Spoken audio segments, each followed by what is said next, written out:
Hola, queridos hermanos, que la gracia del Señor esté sobre sus vidas. Una vez más tenemos la oportunidad de compartir la palabra de Dios por medio de este medio.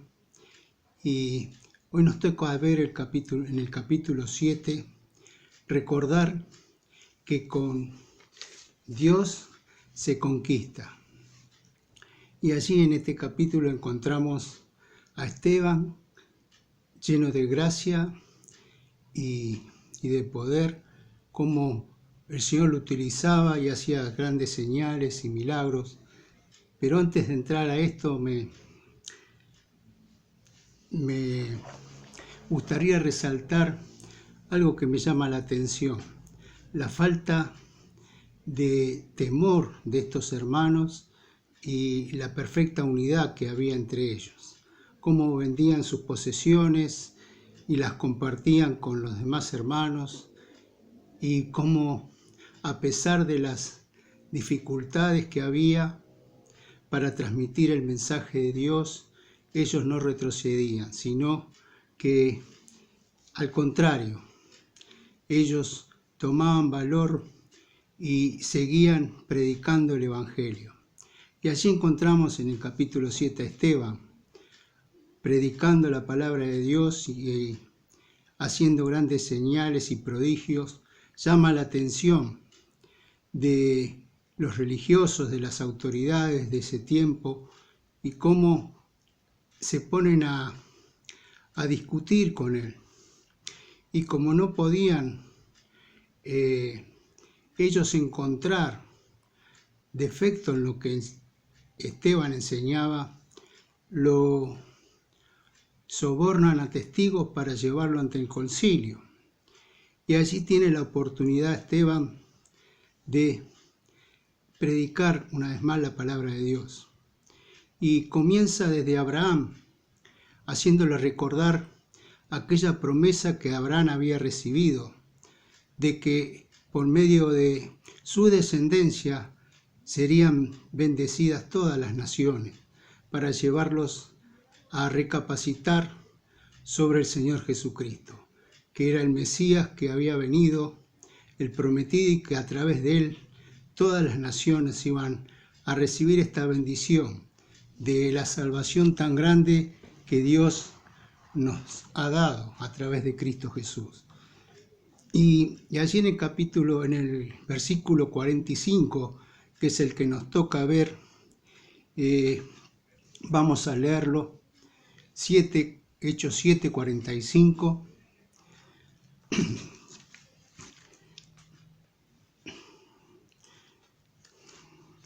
Nos dice: el cual recibió a su vez, hablando de Josué, por nuestros padres, lo introdujeron con Josué al tomar posesión de la tierra de los gentiles, a los cuales Dios arrojó de la presencia de nuestros padres hasta los días de David. Venía hablando del tabernáculo, el tabernáculo que los padres de esta generación que había sido renovada por Dios, porque si leemos, vemos que la generación que salió de Egipto, que vio todos los milagros que el Señor había hecho, esa generación que había recibido el maná, que había recibido la nube, ¿no? Y la llama de fuego, la cual los mantenía protegidos de todo peligro del enemigo, y de cómo Dios, a través de 40 años, ellos nunca pasaron hambre ni necesidad. Vieron muchas proezas de Dios en sus vidas. Sin embargo, su falta de fe y su idolatría llevó a que esta generación muriera en el desierto.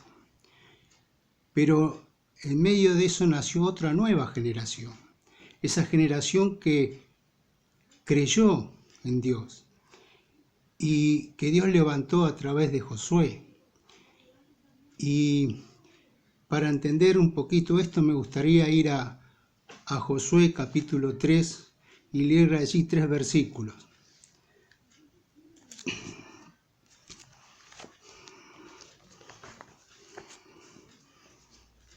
Capítulo 3 de Josué, versículo 9, dice: Y Josué dijo a los hijos de Israel: Acercaos y escuchad las palabras de Jehová vuestro Dios.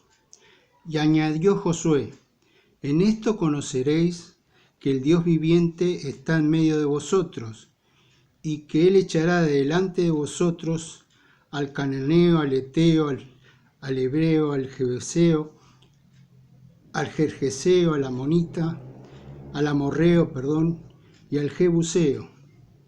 He aquí, el arca del pacto del Señor de toda la tierra pasará delante de vosotros en medio del Jordán.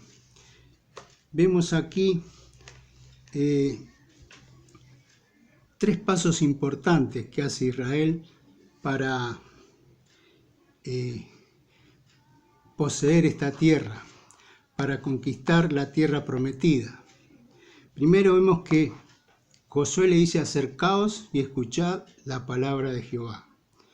Importante como prosa primordial es que nosotros escuchemos lo que la palabra de Dios nos enseña para todas las áreas de nuestra vida. En segundo lugar, añadió Josué: y en esto conoceréis que Dios estará en medio vuestro. Y el versículo 11 dice que el arca del pacto iría delante de ellos. Este tabernáculo que ellos tenían que llevar, el cual sus padres habían ignorado.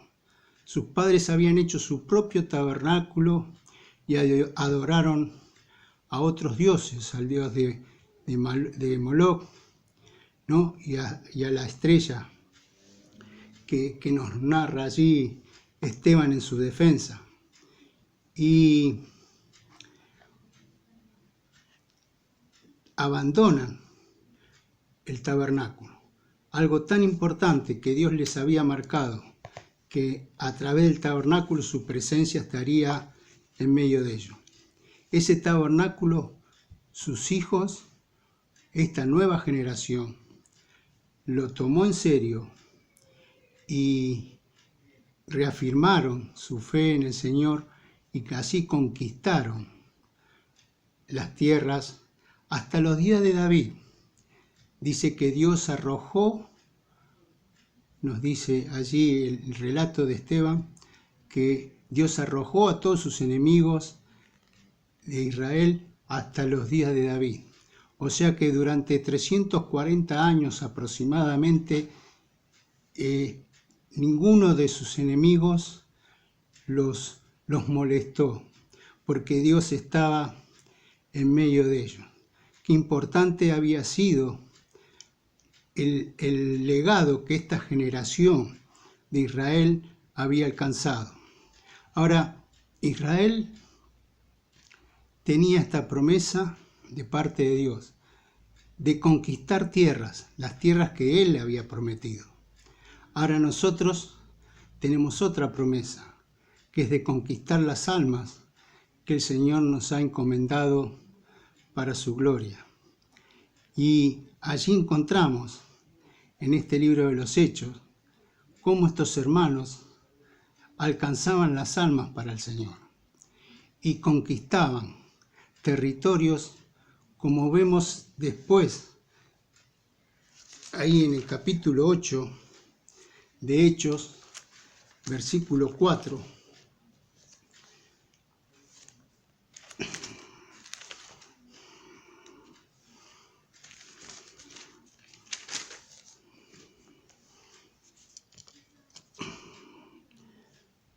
nos dicen: pero todos los que fueron esparcidos iban por todas partes anunciando el Evangelio.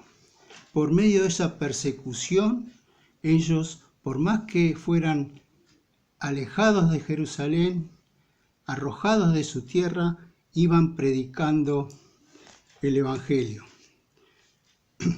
Por último, les quería dejar un versículo en Sofonías, capítulo 3 también. Sofonías, capítulo 3, versículo 17, nos dice: Jehová está en medio de ti, poderoso, Él salvará, se gozará sobre ti con alegría, callará de amor y se regocijará sobre ti con cánticos.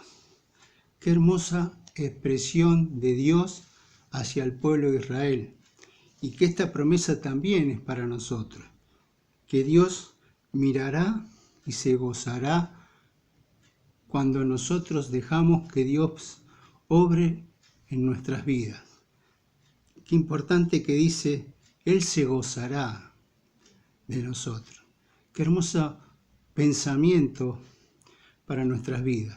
Que Dios se goce de nuestras vidas, de nuestra obediencia, de nuestra fe, de nuestro aferrarnos al Señor, de tratar de agradarle, para que su presencia pueda acompañarnos a donde vayamos, y allí donde vayamos podamos llevar con todo poder el amor de Cristo para alcanzar las almas. Qué hermosa promesa, hermano. Qué hermoso propósito y desafío que tenemos cada uno de nosotros. Recordar que podemos llegar a conquistar almas para el Señor. Como estos hermanos, ellos no pensaban en sus bienes, no pensaban en su auto, en su casa, en lo que poseían. No pensaban en sus vidas, en hacer una cuarentena para cuidarse de no morir. Al contrario, arriesgaban su vida por amor al Señor y por amor a los hermanos. Qué lejos a veces pienso que estamos nosotros de eso. Pero hoy el reto es para una nueva generación. Cada generación llevará su responsabilidad. Y dice que Israel, esa generación que había sido idólatra, quedó atrás. Y se levantó una generación que alcanzó la bendición de Dios 340 años sobre Israel. Ningún enemigo los molestó. ¿Por qué? Porque esa generación que Dios había levantado fueron valientes, tuvieron fe, porque el Señor estaba con ellos, porque había santidad en medio de su pueblo, había consagración, que así pueda ser en nuestras vidas y en la iglesia. Todo lo que experimentaba Esteban era fruto del amor y de lo que el Espíritu Santo estaba haciendo en medio de esa iglesia, que estaba unida, que estaba con un solo propósito, que era el de proclamar que Jesucristo era el Señor. Que así pueda ser en nuestra iglesia para la gloria y honra del Señor, y que el Señor, al mirar el testimonio en Munro, pueda gozarse, pueda callar de amor. Es como ese padre o abuelo que mira a sus nietos y disfruta con amor su presencia. Que ese sentimiento que el Señor tiene sobre cada uno de nosotros. Que Dios bendiga su palabra y podamos conquistar almas para el Señor. Bendiciones, hermanos. Hasta la próxima.